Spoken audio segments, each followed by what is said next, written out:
Incroyable. Un espion a tenté d'empoisonner Ibrahim Traoré, mais vous ne croirez jamais la suite. Tout a commencé dans une atmosphère tendue, où les murmures de complot circulaient déjà dans les couloirs du pouvoir. Un mystérieux individu, bien introduit dans les cercles proches, avait une mission, éliminer discrètement une figure devenue trop dérangeante. Le plan était simple, un poison lent, indétectable, glissé dans une boisson. Mais quelque chose a mal tourné. Une alerte soudaine, une réaction imprévue, et la vérité a explosé. Qui a envoyé cet espion? Était-il seul? Ce n'était que le début d'une guerre de l'ombre, où chaque geste cache une trahison, et chaque silence peut tuer. Sous un large manguier, dans une base militaire discrète à la périphérie de Ouagadougou, une réunion cruciale se tenait. Ce n'était pas un lieu de luxe, mais un espace chargé de gravité. Le soleil déclinait lentement, projetant des ombres longues sur le sol poussiéreux. Des officiers triés sur le volet, en treillis impeccable, formaient un cercle fermé autour d'une table de fortune. L'ambiance était tendue, presque solennelle. C'était une rencontre stratégique, où chaque mot comptait. Pas de caméra, pas de journaliste, juste des regards lourds de secrets et des silences qui en disaient long. Un jeune soldat s'approcha, tenant un plateau, du thé fumant, selon la tradition sahélienne.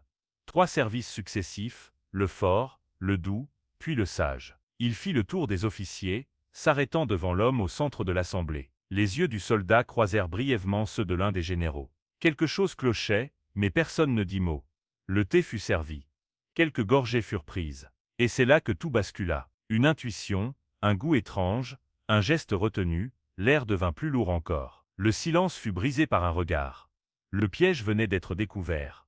Un message anonyme arriva en pleine nuit, glissé discrètement entre les pages d'un dossier officiel. À la lumière tamisée de son bureau, les mots s'imposèrent avec une urgence glaçante. « Méfie-toi du thé servi lors de la réunion sous le manguier. Ton ennemi veut t'empoisonner, pas de signature, aucune piste. Juste cette menace claire et sans appel. » Une main tremblante attrapa le message, le cœur battant plus vite. Chaque mot résonnait comme un coup de tonnerre dans le silence. La pièce sembla soudain trop petite, étouffante. Son esprit s'emballa, revisitant les instants passés à cette réunion. Le thé, le regard furtif du soldat, ce silence lourd, tout prenait un nouveau sens, sombre et menaçant. Il appela immédiatement ses plus proches alliés, ordonnant une vérification urgente des échantillons de thé. Les laboratoires militaires furent mobilisés en urgence. Le temps s'étirait, chaque seconde pesant comme une éternité. Mais au-delà de la peur, c'est la colère qui monta. Cette tentative sournoise, cette trahison venue de l'ombre, nourrissait une détermination farouche. Il ne se laisserait pas déjouer si facilement. Le message anonyme, bien que mystérieux, était devenu un allié inattendu. Une bouée dans cet océan d'incertitude. Et dans cette nuit agitée, une chose devint claire, le combat ne faisait que commencer. Lors de la réunion suivante sous le manguier, l'atmosphère était lourde de suspicion. Quand le thé fut servi, il posa sa tasse, le regard sombre et déterminé. Il ne pouvait ignorer l'avertissement reçu. À ses côtés, le colonel Yaya Konaté capta ce regard. Sans un mot, un échange muet s'installa entre eux, chargé de tension et de confiance silencieuse. Yaya, fidèle et aguerri, comprit immédiatement que quelque chose clochait. Le capitaine Zongo, chargé de la sécurité rapprochée, observait chaque geste avec une vigilance redoublée. Il avait lui aussi été alerté, et gardait un œil attentif sur le moindre signe d'anomalie.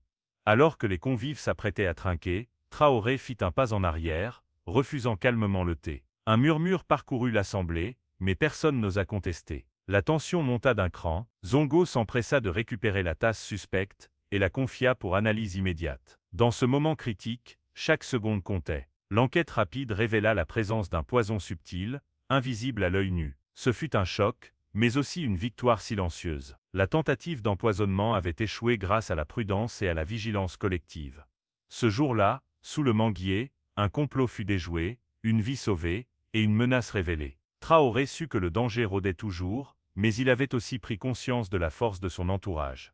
Ce refus courageux marqua un tournant, il ne se laisserait plus jamais surprendre. La lutte venait de s'intensifier, mais il était prêt. Alors que la tension retombait à peine, le capitaine Zongo ordonna une fouille immédiate de tous les présents. Son attention se porta rapidement sur le serveur qui avait apporté le thé. L'homme, visiblement nerveux, essayait de masquer son trouble sous un masque d'indifférence. Un geste furtif attira l'attention de Zongo, une chaussette un peu trop large, légèrement relevée, semblait dissimuler quelque chose. Avec prudence, le capitaine fit signe à ses hommes d'intervenir. En relevant délicatement la chaussette du serveur, ils découvrirent un petit sachet contenant une poudre blanche inconnue. Une analyse rapide confirma que cette substance était le poison retrouvé dans le thé. L'homme fut aussitôt arrêté, menotté devant tous, sous les regards incrédules et choqués des convives. Le silence s'abattit sur la scène, chacun réalisant la gravité de la situation. L'interrogatoire du serveur révéla peu au début. Il n'y a toute implication directe, mais sous la pression des enquêteurs, il finit par lâcher quelques noms, esquissant l'ébauche d'un réseau plus vaste et plus dangereux qu'imaginé. Cette découverte bouleversa tout, le complot était réel, orchestré de l'intérieur, et ses ramifications semblaient toucher bien au-delà de la simple tentative d'empoisonnement. Ce premier coup de filet ouvrait la voie à une enquête plus profonde, révélant des trahisons et des alliances cachées au cœur même du pouvoir. L'arrestation du serveur fut le premier pas vers la lumière dans cette sombre affaire, mais elle ne faisait que dévoiler la profondeur du piège tendu. L'arrestation du serveur ne fit que déclencher une vague de suspicion au sein de la base militaire. Rapidement, les enquêteurs se concentrèrent sur le colonel Yaya Konaté, un homme respecté mais discret, dont le comportement ces derniers jours avait éveillé des doutes. Lors d'une perquisition dans son bureau, un carnet énigmatique fut découvert, rempli de notes écrites dans un code complexe. Après plusieurs heures de décodage, les enquêteurs mirent au jour des messages inquiétants, des instructions précises, des rendez-vous secrets, et surtout la mention récurrente d'un mystérieux chacal. Ce surnom, jamais entendu auparavant, semblait désigner la tête pensante derrière l'attaque. Les échanges entre Konaté et le chacal laissaient entrevoir une organisation bien structurée, avec des ramifications profondes au sein même de l'armée et du gouvernement. Le colonel fut confronté aux preuves, mais il garda le silence, laissant planer un voile de mystère autour de ses motivations. Qui était ce chacal? Quel était son véritable objectif? La découverte du carnet codé bouleversa l'enquête. Il ne s'agissait plus d'un simple acte isolé, mais d'un complot complexe, ourdi dans l'ombre, prêt à déstabiliser tout un pays. Cette révélation fit naître une course contre la montre pour identifier et neutraliser le chacal, avant qu'il ne frappe à nouveau. L'enquête prit une tournure décisive lorsqu'il fut clair que le colonel Konaté n'agissait pas seul. Les indices glanés dans le carnet codé, et les interrogatoires des complices arrêtés révélèrent l'existence d'un réseau organisé, infiltré à plusieurs niveaux des forces armées et des institutions gouvernementales. Ce réseau, dirigé par le mystérieux chacal, utilisait des relais secrets, des communications cryptées, et un système de corruption sophistiqué, pour préparer un coup d'État contre le pouvoir en place. Le but, éliminer toute opposition et prendre le contrôle total du pays. Face à cette menace grandissante, une seule personne pouvait encore stopper cette machination Traoré. Conscient du danger, il décida de lancer une opération secrète d'envergure, baptisée Opération Manguier, du nom de l'arbre sous lequel la réunion initiale avait eu lieu. Cette opération mobilisa les meilleurs éléments des services de renseignement et des forces spéciales, tous placés sous le commandement direct de Traoré lui-même. L'objectif était clair, infiltrer le réseau, identifier tous ses membres, et neutraliser leur plan avant qu'ils ne puissent passer à l'action. Dans l'ombre, une course contre la montre s'engagea. Traoré savait que la moindre erreur pouvait coûter cher, mais il comptait sur la loyauté et le courage de ses hommes pour démanteler cette toile d'araignée. Chaque message intercepté, chaque informateur rencontré rapprochait un peu plus les forces loyales de la vérité. Le réseau, bien que puissant, montrait déjà des failles. La bataille pour la survie du pays venait de commencer, et personne ne pouvait prédire qui sortirait vainqueur de ce combat invisible. L'opération Glaçaï fut lancée dans le plus grand secret. Traoré avait choisi un quartier diplomatique de Ouagadougou, un lieu stratégique où plusieurs membres du réseau étaient soupçonnés de se réunir. Dès les premières heures, une équipe d'élite s'installa discrètement dans les rues calmes et bordées d'ambassades, installant des caméras de surveillance cachées dans des lampadaires, des poubelles, et même des panneaux de signalisation. Chaque mouvement suspect serait ainsi capté, analysé et transmis en temps réel au centre de commandement. Parallèlement, des agents infiltrés furent envoyés sous couverture dans les cafés, restaurants et boutiques fréquentés par les complices présumés. Leur mission: recueillir des informations, déjouer les communications secrètes et identifier les relais du chacal. L'atmosphère était électrique. Le moindre faux pas risquait de compromettre toute l'opération. Mais la rigueur des hommes de Traoré et leur connaissance approfondie du terrain permirent d'établir rapidement un réseau d'observations efficace. Les caméras capturèrent bientôt des rencontres discrètes, des échanges de documents cryptés et des conversations codées. Chaque élément recueilli renforçait la conviction que le complot allait au-delà des apparences. Pendant plusieurs jours, la surveillance intense permit de dresser une cartographie précise des protagonistes et de leurs habitudes, ainsi que des lieux clés où se préparaient les actions les plus dangereuses. Cette phase d'infiltration et d'écoute fut cruciale. Elle fournissait enfin à Traoré les preuves nécessaires pour frapper au bon moment, avec la force et la précision exigées par cette lutte vitale pour l'avenir du pays. L'opération Glace Eye devenait le pilier de la stratégie de Traoré pour démanteler le réseau avant qu'il ne soit trop tard. Grâce aux images captées par les caméras et aux informations récoltées par les agents infiltrés, le mystère du chacal commença à se lever. Les enregistrements montraient un homme toujours impeccablement vêtu, une silhouette élégante qui ne passait jamais inaperçue. Il se déplaçait avec assurance dans un immeuble luxueux situé au cœur du quartier diplomatique, un bâtiment aux façades modernes et aux vitres teintées, symbole de pouvoir et de discrétion. Cet homme au regard perçant semblait orchestrer les rencontres secrètes, apparaissant et disparaissant sans laisser de traces. Les agents notèrent qu'il recevait régulièrement des visiteurs qui s'efforçaient de ne jamais croiser son regard. Son nom restait inconnu, mais sa présence imposait le respect et la peur.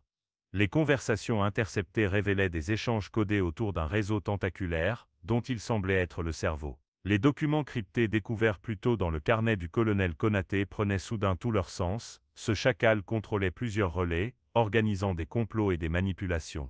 Pour Traoré, identifier cet homme était une avancée majeure. Le chacal n'était plus une ombre insaisissable, mais une cible précise. La prochaine étape serait de comprendre ses motivations et de préparer un coup décisif pour le neutraliser avant qu'il ne frappe à nouveau. Dans les couloirs feutrés de l'immeuble, le chacal continuait de tirer les ficelles, inconscient que ses jours de liberté étaient comptés. Le chacal, sûr de son anonymat et de son contrôle absolu, commet une erreur qui va sceller son destin. Lors d'une réunion secrète dans son appartement luxueux, il passe commande d'un repas auprès d'un service de livraison réputé, oubliant que la moindre action peut être exploitée par ses ennemis. Le capitaine Zongo, expert en infiltration, saisit immédiatement cette opportunité. Déguisé en livreur, il se présente à la porte de l'immeuble, son sac isotherme contenant non seulement la nourriture commandée, mais aussi des équipements de surveillance discrets et des micros-espions. Grâce à des badges falsifiés et une attitude parfaitement maîtrisée, Zongo franchit la sécurité sans éveiller de soupçons. Une fois à l'intérieur de l'appartement, il installe rapidement ses appareils, capturant les échanges entre le chacal et ses complices. Ces enregistrements révèlent des détails cruciaux, les noms des membres du réseau, leurs prochaines cibles, et surtout les motivations profondes du chacal. L'homme élégant n'est pas simplement un conspirateur, mais un agent d'intérêt étranger cherchant à déstabiliser le pays pour des gains personnels et politiques. La vigilance de Zongo permet aussi de repérer un système de cachette dans l'appartement, où des documents sensibles et des armes sont dissimulés. Cette infiltration offre à Traoré et à ses équipes une mine d'informations pour frapper fort et rapidement. L'erreur du chacal est donc capitale.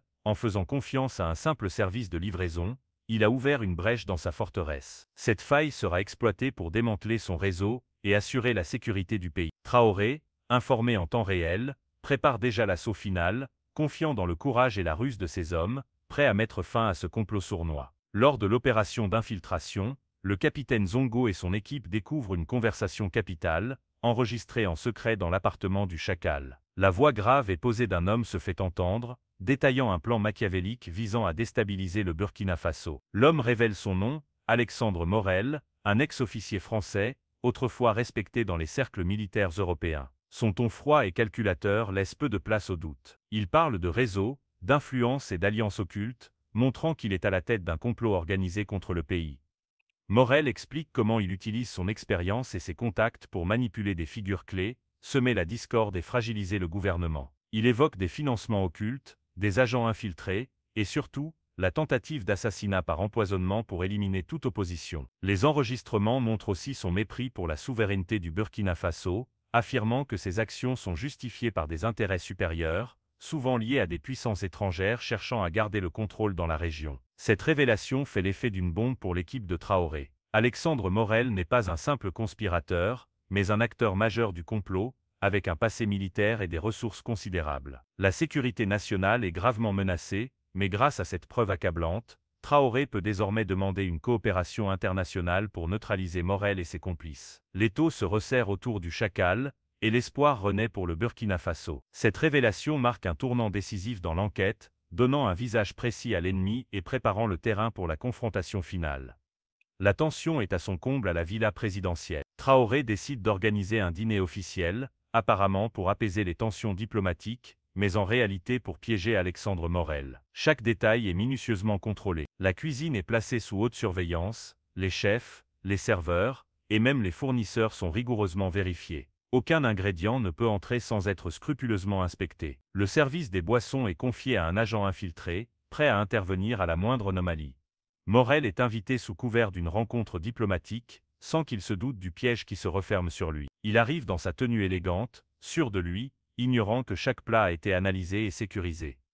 Au fil du repas, les discussions sont cordiales mais mesurées. Traoré garde un œil vigilant, tandis que ses agents observent discrètement chaque mouvement. L'atmosphère est lourde, chargée d'une tension palpable. Soudain, un serveur apporte un plat supplémentaire, suspect. L'agent infiltré intervient aussitôt, interceptant l'assiette avant qu'elle n'atteigne Morel. Une analyse rapide révèle la présence d'un poison, un venin mortel. Le piège fonctionne parfaitement. Morel, démasqué et sous pression, n'a d'autre choix que d'affronter les preuves qui s'accumulent contre lui. Ce dîner marque un tournant crucial dans l'affaire, ouvrant la voie à son arrestation imminente. L'opération minutieuse menée par Traoré et son équipe démontre une fois de plus leur détermination à protéger la souveraineté du Burkina Faso contre toutes les menaces, internes ou externes. La soirée atteint son apogée quand, à peine le dîner entamé, une agitation soudaine secoue la salle. Le plat empoisonné intercepté déclenche une série d'événements rapides et maîtrisés. Traoré, calme mais ferme, ordonne la mise en état d'alerte maximale. Alexandre Morel, désormais démasqué, est confronté directement. Sans échappatoire, il tente de nier, mais les preuves accumulées sont irréfutables, l'enregistrement, les témoins, et le poison découvert. Morel comprend que la partie est perdue. Plutôt que de recourir à la violence, Traoré impose une neutralisation stratégique. Morel est désarmé et isolé, évitant toute confrontation sanglante. La scène illustre la maîtrise et la discipline exemplaire des forces présidentielles. Dans les heures qui suivent, Morel est remis aux autorités compétentes, prêt à répondre de ses actes devant la justice. Cette affaire révèle l'étendue du complot et l'importance d'une vigilance sans faille. Pour Traoré, cette victoire symbolise plus qu'un simple triomphe contre un ennemi, c'est une affirmation de la souveraineté du Burkina Faso. Plus déterminé que jamais, il réaffirme son engagement à défendre son pays, ses institutions et son peuple contre toutes les menaces. Le lion du Burkina Faso sort renforcé, conscient que la paix et la stabilité exigent une vigilance constante et une force tranquille, capable d'agir avec justice et fermeté.